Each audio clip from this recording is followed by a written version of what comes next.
So today I'm going to tell you about something that's really, really close to my heart. It's a super simple trick that allows you to find your own solutions to pretty much any Rubik's Cube on that shelf. That sounds too good to be true, but it's actually true. It's really quite amazing.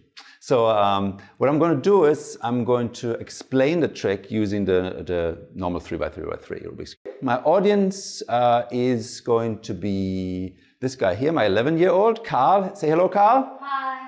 Okay, hi. He's there in the background. And what he can do is he can solve the first layer of the Rubik's Cube. And the main message of this whole video is going to be, if you can solve the first layer of any of those cubes, you can solve them. You don't have to look up any sort of recipe. With the trick that I'm going to tell you about, you will be able to design your own solutions. Anyway, he can do the first layer. A lot of people can do the first layer. Probably millions have gotten to the stage where they've solved the first layer. Right? So first layer, again, you look at a Rubik's Cube, you basically see one of those things completely solved.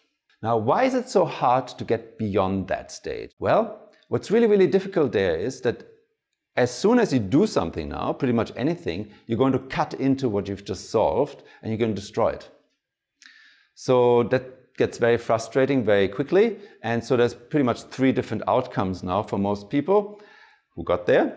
The first one is you give up. That probably happens in the majority of cases. Second one is you go to the internet and look up somebody else's recipe to go beyond that. And the third outcome is you actually persist and get somehow your own solution. So what I want to do today is to enable as many as possible among you who are watching this video to actually get into this third category where you find your own solutions to the Rubik's Cube. Okay, let's get going. Anything you do now, it's going to destroy things. So what we're looking for at this stage is some magic moves. And the magic moves, what they're going to do, especially really sequences of moves, what the magic moves are going to do is they're going to leave pretty much all the cube intact and only touch and manipulate small parts of it. So for example, one thing you might want to do is you want to look for a magic move that just kind of flips that edge here. Okay? Just flips that edge here. How hard is that? It's very hard. I mean, you just think about it. There's just no way I'm going to be able to do this. To find a sequence of moves that just flips like one edge is actually not too hard if you just have to worry about the first layer. So just flip that edge and leave the rest of the top layer unchanged. And in fact, if you're a master of the first layer, you can permute that first layer any way you want. You can actually do this. You might not be aware of this, but you can. As long as you don't worry about the bottom. So let's just do that, right? So go home, do it, right? And I'll show you an example of how to do this. So what we can do is we can maybe do something like this, turn things a little way, so the sides come up again, then we turn this guy over, we do that, sides back, and, well, we've just found a move that just flips this edge here and leaves the rest of the top layer unchanged. Okay, everybody here? Yeah. Carly, still understand it? Very good. All right. Because it's for you, Carly. It's for you, Carly. You're supposed to understand this. All right. Okay, now let's just unleash the whole thing on a solved cube and see what happens. Okay, so our move, your move, let's unleash it on a solved cube, see what happens. Okay, well, it's getting messy.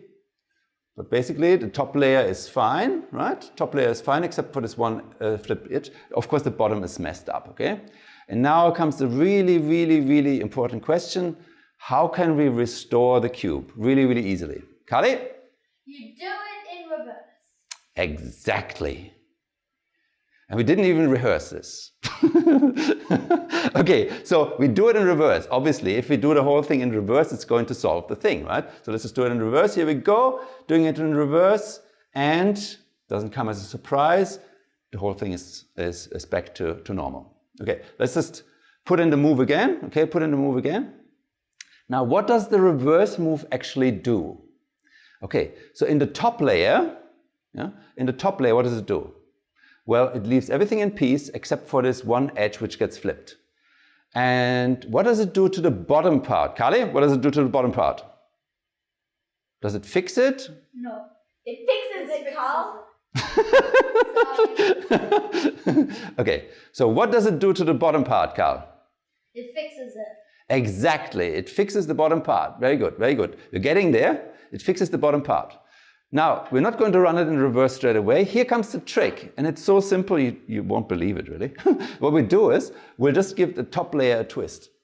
And now we're running into reverse. And now we're going to try and predict what's going to happen, and then we have it happen. So what's going to happen is, well, if you run things in reverse now, just that your move, well, it should just flip that edge piece on the top, and it should restore the bottom. Let's just see what happens. So run it in reverse. Here we go. All right. Ooh, that already looks very, very promising. We can make it look even more promising if we undo that twist of the top. So let's just do that and turn it around. And now in total, we've come up with one of those magic moves. A magic move that only affects two edge pieces, flips those two edge pieces. Pretty amazing, right?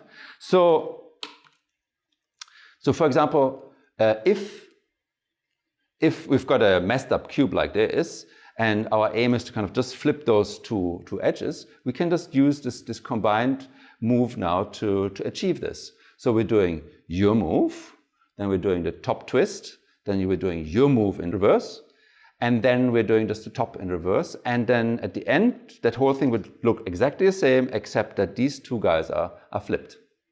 Good. Important thing is, the only thing that really requires your input here is to design this move that just affects the top layer. You don't really have to worry about everything else, okay? Okay, let me give you another example. So maybe you want to twist some corners in isolation, right? So maybe you want to twist that corner here. Now, if you just worry about the top layer and not about anything else, it's pretty easy. Maybe something like this, right? Okay, so if you look at the top now, really only that corner has been twisted. If we unleash that move onto a solved cube, what do we get? This thing, obviously the bottom is messed up, okay? Now how do we turn this whole thing into a magic move? Well, we turn the top a little bit, and now we run things in reverse. And so what's happening here? Well, let's have a look. Only those two corners are affected, okay? So those two corners get twisted, nothing else is affected. Again, you can design something like this very easily. Okay, and just one more example. I mean, so far we've just been kind of stepping on the spot, kind of twisting things, flipping things, but obviously you really want to also find some magic moves that move stuff around, right? So let's just do that. Let's move some things around. Another close look at top layer. Well, if we, for example, move that edge piece here somewhere, well, it has to go somewhere. So whatever is there has to go somewhere else. And well, the simplest thing we can really do is just kind of swap those two pieces. And again, if you just worry about the top layer, you can do this, design something that does exactly that. So here we go. It's just an example, right? So you probably come up with something totally different. It doesn't matter, right? The main thing now is you've recorded your move, right? You give the top a twist. So give the top a twist, and you run it in reverse. Okay, and untwist the top. And let's just have a look around. Everything's fine, except like three pieces have been moved around. And I'll just show you exactly what happened here. Basically, this guy here moved over there, that guy here moved over there, and that guy here moved over there. So like that. Okay?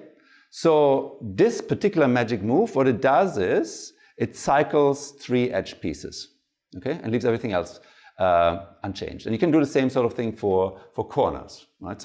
You can design a magic move that moves corners. And so in total, what we've done now is we've designed 4 magic moves. One that flips edges, one that twists corners, one that moves edges, and one that moves corners. And together, with a bit of common sense, this is a complete recipe for solving the cube. Might not be completely obvious, but obviously, if it's supposed to be your solution, well, now it's really the time to sit down and fill in the gaps. I'm going to do a kind of a footnotes video where I do some more explanation of all this stuff, but that's basically it. All right. Now, this guy is really happy. Kali, are you happy? Yep. Very good. He's happy. Did you understand everything? Yeah. He's probably just pretending, but anyway. Well, I'm going to test you on this one later on, okay? So I claim that this kind of works for pretty much anything here on the shelf. And so to just give you an example, let's have a close look at this puzzle here. It's called a Megaminx. Very nice puzzle. This thing also has a top layer. Here it is. And it, again, very, very easy to restore just this top layer. And it's also very, very easy to just design a move that flips one of the edges here if you don't worry about the bottom.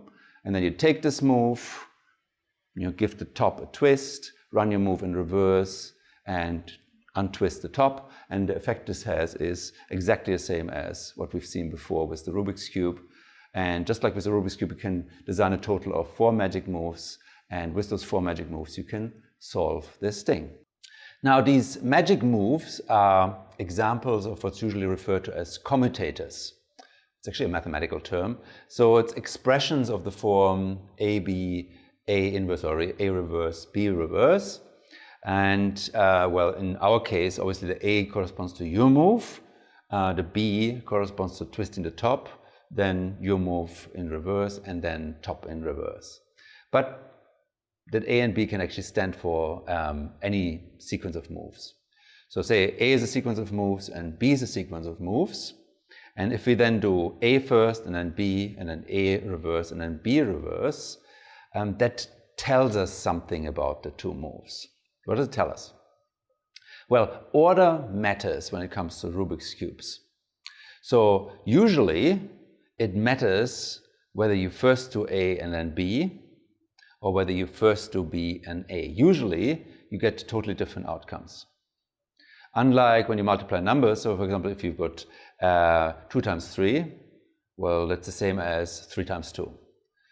With Rubik's Cube moves, it's different, right? So usually, so for example, if we take this Megaminx here, and we twist the top here, and then we twist that side here, the outcome is very different from first twisting this one and then twisting that one.